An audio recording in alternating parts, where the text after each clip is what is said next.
la sous la Loire. Salut, c'est moi que vous regardez comme ça? Vous n'avez jamais vu une brème ou j'ai un hameçon coincé entre les dents? Ah non, autant pour moi, vous êtes là pour l'eau. Elle est pure, hein. Remarquez, ça aurait pu vite dégénérer ici. Et oui, il faut dire que vous en rejetez des eaux, même sans le savoir. Pas besoin d'aller bien loin pour s'en rendre compte.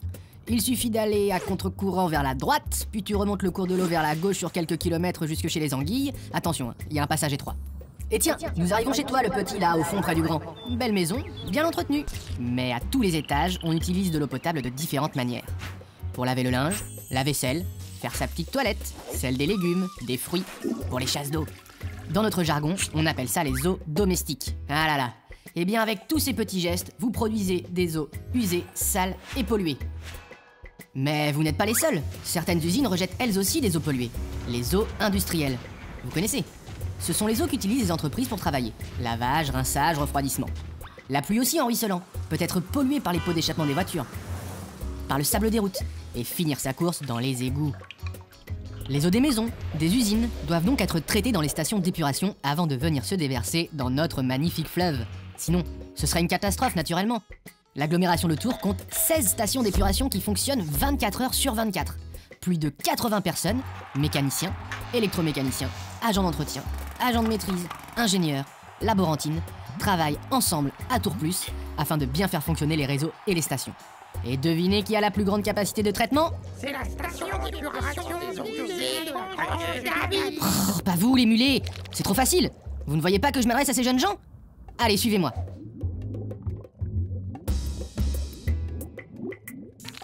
Je vais vous parler des 3 familles d'eau usée. Les eaux domestiques, les eaux industrielles, les eaux de pluie. Voyons d'abord ce qui leur arrive avant d'être rejetées dans la Loire. Ces eaux passent par un réseau de collecte qu'on appelle séparatif, parce qu'ils récupèrent et transportent séparément les eaux de pluie et les autres eaux usées. D'un côté, les eaux de pluie, elles passent par les caniveaux.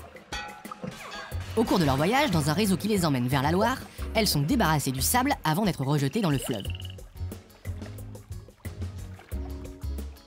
De l'autre côté, les eaux usées, domestiques et industrielles sont collectées ensemble pour être traitées à la station d'épuration.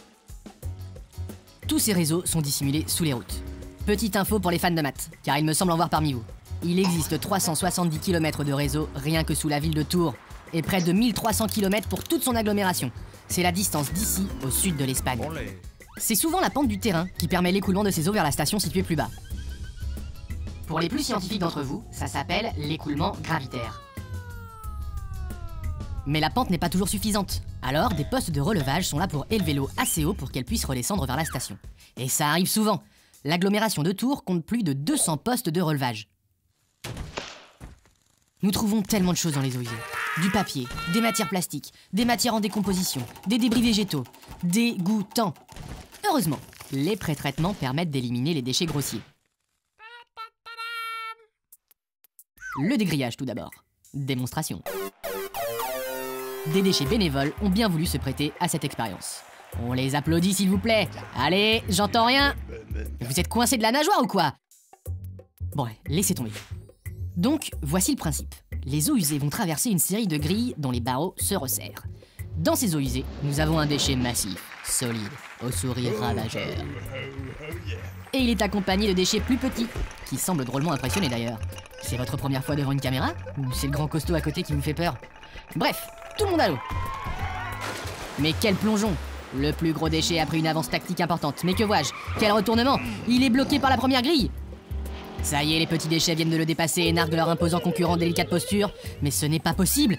Quelle ironie du sort! C'est au tour des petits déchets de se voir bloquer le passage! Quelle démonstration, mes amis, et que de rebondissements! Le dégrillage a encore sévi et retient à présent tous les déchets solides, des plus gros aux plus petits. Mais rassurez-vous, ils ne vont pas rester longtemps ainsi. Une navette est déjà sur le chemin pour les conduire en centre d'enfouissement des déchets. Ah, mais voici nos 2 prochains cobayes. Ils sont déjà sur place pour l'étape du dessablage et du dégraissage. Inutile de vous présenter le sable. Quelle technique pour se rouler vers l'eau.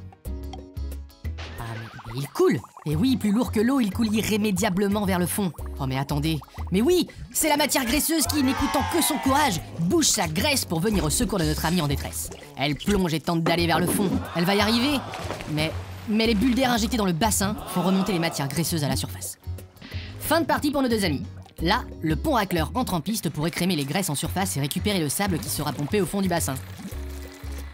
À plus les gars. Ils sont partis. Les grès vont être décomposées tandis que le sable sera lavé et réutilisé dans des travaux. Et voici une nouvelle invitée surprise. Salut abeille. Salut la brème. Comment va la reine? C'est pas vrai.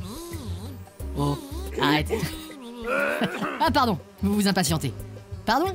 Que dis-tu jeune homme? Quel est le rôle d'une petite abeille dans le traitement des eaux? Eh bien sachez que c'est elle qui a inspiré l'étape que je vais vous présenter maintenant.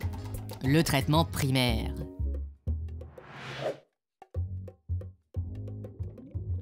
Eh oui, une partie de la pollution présente dans l'eau est récupérée par décantation lamellaire. C'est quoi ce truc, hein? Eh bien, voici les parois conçues sur une idée de notre invité. On les surnomme d'ailleurs les parois en nid d'abeille. L'eau qui arrive dans ce bassin traverse ces parois, mais pas les particules, celles que l'on appelle les matières en suspension, plus connues sous leur petit nom, les MES, que voici. Hein? Ah quand même! Toujours en retard toi, hein? Allez. Les MES sont bloqués par les parois et retombent au fond du bassin. Attention là, oula. Elles seront ensuite raclées et récupérées. Ainsi, l'eau débarrassée des impuretés sera évacuée via un canal en surface. Vous suivez toujours? Bien. Car là, j'ai besoin de toute votre attention. On arrive à l'étape la plus importante de l'épuration de l'eau. Ici, les vedettes, ce sont les bactéries. C'est pour cela qu'on appelle cette étape le traitement biologique. L'eau, débarrassée de ses petits déchets, de la graisse, du sable, des particules en suspension, arrive dans un bassin dit bassin d'aération. C'est à ce moment qu'interviennent nos bactéries vedettes. Plongées dans ce bassin, elles vont venir se coller aux matières polluantes présentes dans l'eau. Le carbone, l'azote et le phosphore pour former une boue. On appelle ça le floc. Des bulles d'air sont alors injectées dans l'eau pour aider les bactéries à respirer et à se développer. Car plus il y aura de bactéries, plus elles pourront récupérer de pollution. L'eau et les boues, le floc, vont ensuite traverser le dégazeur. Objectif, éliminer l'air. Les boues présentes dans l'eau sont ensuite mises à décanter. Autrement dit, on attend qu'elles se déposent au fond du bassin, où elles seront raclées et récupérées. Allez, ça coupe. Ah bah c'est pas trop tôt. La lumière, ça a été? Ah, c'était bien là, Coco. Pas vous les mulets! Nous arrivons enfin à l'ultime étape de dépollution de l'eau. C'est un processus de type physico-chimique évidemment. Non, sans rien. Ce processus débarrasse l'eau des dernières particules indésirables avant d'être rejetée dans la Loire. Comment? En ajoutant à l'eau des polymères et du chlorure ferrique brassés par des pales. Mais quels sont leurs pouvoirs? Le chlorure ferrique regroupe les particules et le polymère les rassemble là aussi en un floc qui sera récupéré au fond du bassin. Ah tiens, mais revoilà l'abeille! Salut! Et oui, car l'eau passe à nouveau à travers des cloisons en nid d'abeilles. Les boues sont arrêtées et l'eau est rejetée dans la Loire. Le fleuve terminera naturellement la dépollution de cette eau.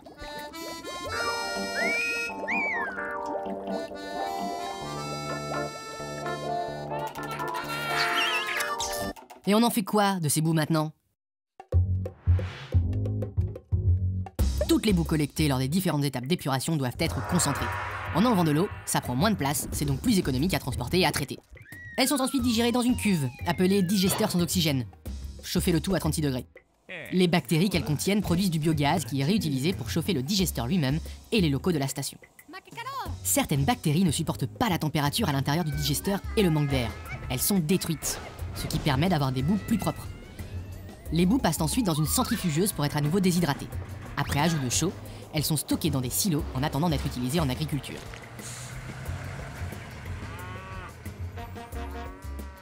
En effet, les boues stockées contiennent du phosphore, de l'azote et de la chaux. Ce sont des éléments essentiels à la croissance des plantes et au sol.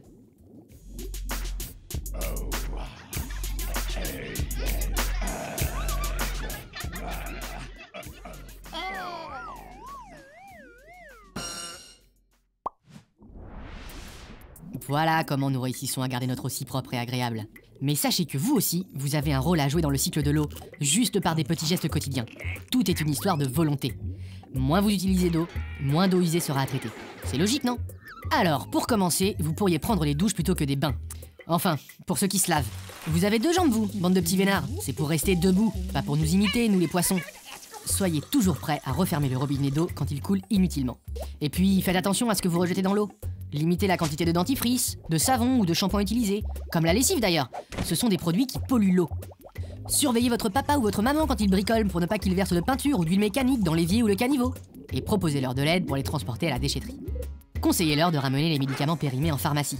Et surtout, ne les jetez jamais ni dans les toilettes, ni dans le lavabo. Une fois dans l'eau, on en retrouve toujours des traces, même après traitement à la station. Résultat, on absorbe des médicaments alors qu'on n'en a pas besoin. Et les effets, on ne les connaît pas bien. Les cotons-tiges ou les lingettes non plus. Cela cause de gros dégâts dans les tuyaux et à la station d'épuration. Direction la poubelle. Grâce à ces gestes, nous prenons mieux soin de l'eau. Et je suis comme vous. Moins c'est pollué, mieux je me porte. Et ma santé, c'est aussi indirectement la vôtre. Alors, je compte sur vous. Bon, et je vous laisse, on m'appelle.